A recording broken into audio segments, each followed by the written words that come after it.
Okay, are you ready for a change of pace? Let's start today by taking a step back.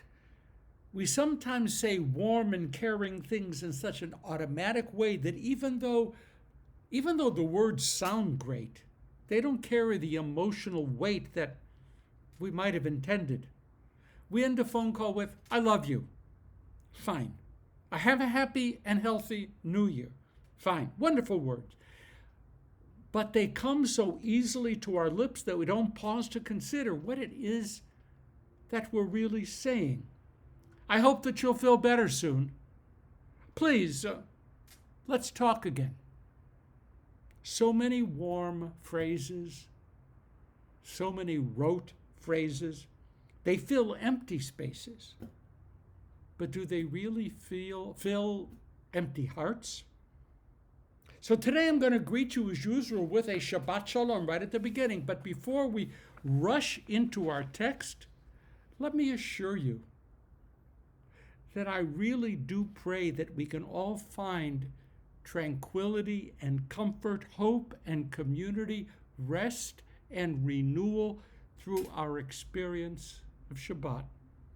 I really do pray that we can set aside artifice and any sense that all of our daily work signifies in any way that we actually control the important things in our world. They don't. We actually control very little of what really counts. But we can open our souls, our hearts, our minds on this day to rest, to reflection, to reconciliation, to renewal. Okay, ready to begin. So here I go. It's good to be with you. It's good to be back together studying Torah. May your souls be uplifted. May your minds be put at ease, and may your world be blessed with love. And so I say, Shabbat Shalom, my friends. And next week, let's work together on have a happy new year. Okay, to work. Our Sedra this week is KI TAVO, Deuteronomy 26:1 and following. There is majesty here, majesty and drama, fear and hope. A core element in the Passover Haggadah is found here, and you know it. Arami Oved Avi. My father was a wandering Aramean who went down to Egypt, few in number, and became there a great and populous nation. We know that passage. Here we also find the people of Israel called an Am Segula. It's not the only time, but here we specifically find that Israel is called a people uniquely treasured by God, Am Segula. A people which will be set high above all other nations. That's us. Here we find the explicit details concerning what it takes to create a just society, a moral society, a faithful society. There will be no room for those who would subvert the rights of others, who betray the widow, the orphan, the poor, the stranger, and the capital O, other. Pain and suffering await those who turn aside from justice and from the love of others. So our text says, cursed shall you be in your comings, and cursed shall you be in your goings.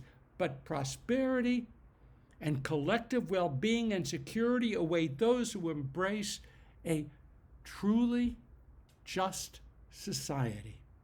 Blessed shall you be in your comings. Blessed shall you be in your goings.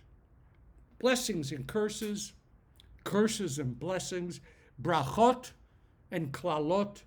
The brachot listed in our Sedra, interestingly enough, they're few. The klalot, the curses, are extensive and brutal, devastating, in fact. Famine, drought, despoiled fields, cannibalism, a list of vile diseases that would make a seasoned physician extremely uncomfortable. Cause and effect. Our failure to measure up to God's demands will inevitably lead to anguish. Our loyalty to God will lift us up to glory. We can approach this text and appreciate the beauty and the power of its language, and I certainly do so. We can also look at this text and find a way to explain all of our suffering and all of our glory. But that I personally will not do and cannot do. My theology, my theodicy don't run in that direction. We can drill past the obvious and the overt and still discover some fascinating insights. Let's try to do that following the lead of Rabbi Shai Held.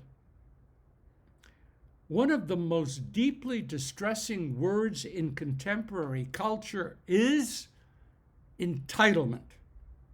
There are those who believe that we have what we have either by birthright or by the work of our own hands. In such a world, how much we have, how much we possess, are the most reliable of indicators of our worthiness as compared with all others.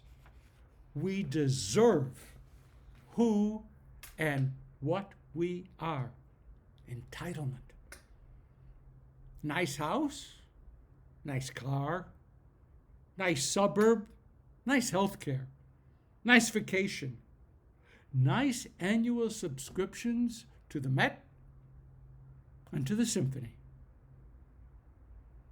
By possessing such embodiments of comfort and success, the entitled few believe that such blessings flow to them solely because of their hard work and perhaps because of some ample family trusts, supported by a well-oiled system intended to keep things just as they are.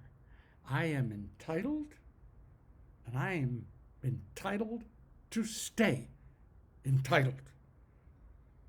The entitled few actually believe that all people have equal access to those on-ramps leading to the superhighways of success.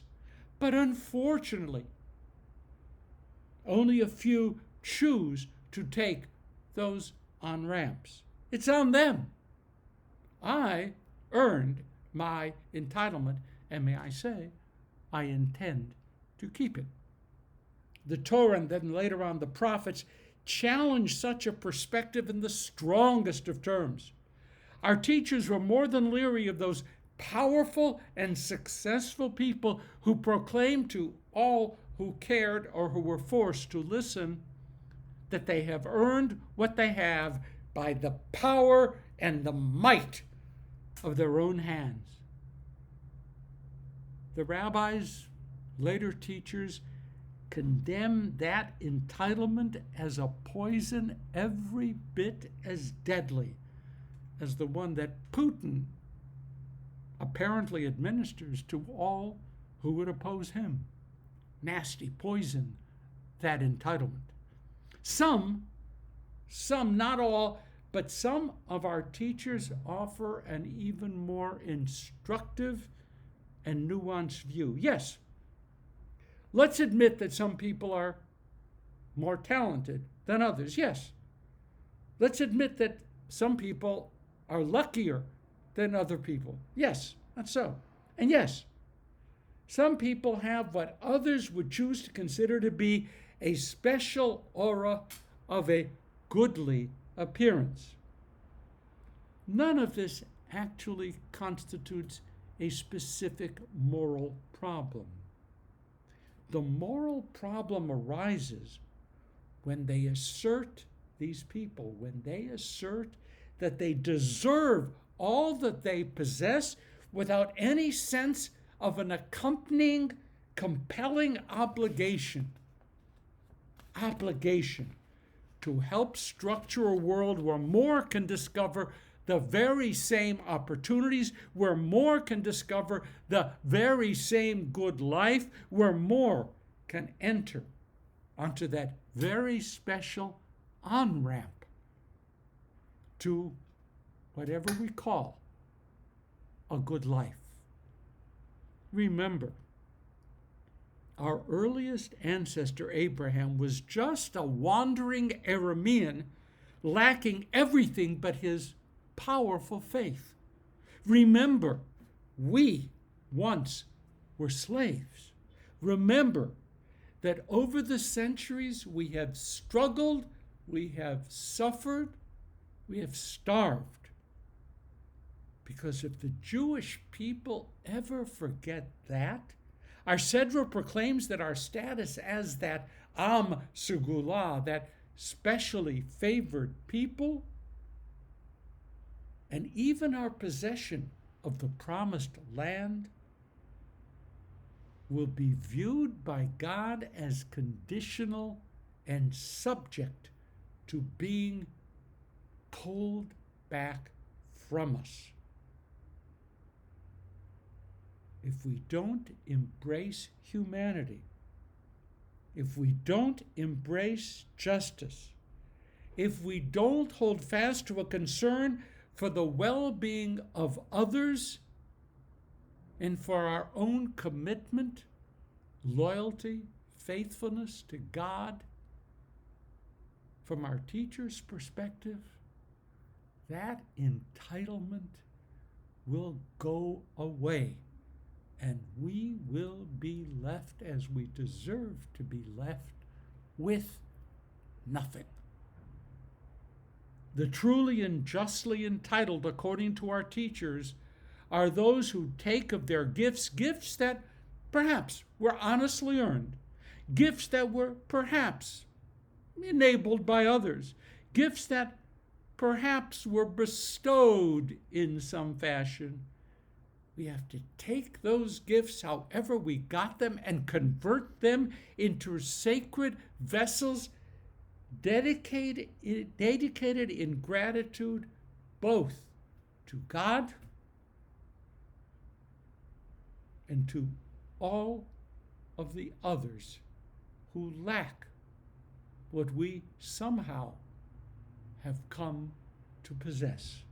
So we say, blessed are the truly entitled, who raise up their gifts onto the altars of justice and compassion and caring. And then, to that blessing, we can all say, Amen. That's it for today. And may carefully be from the depths of my heart, Shabbat Shalom. See you next week.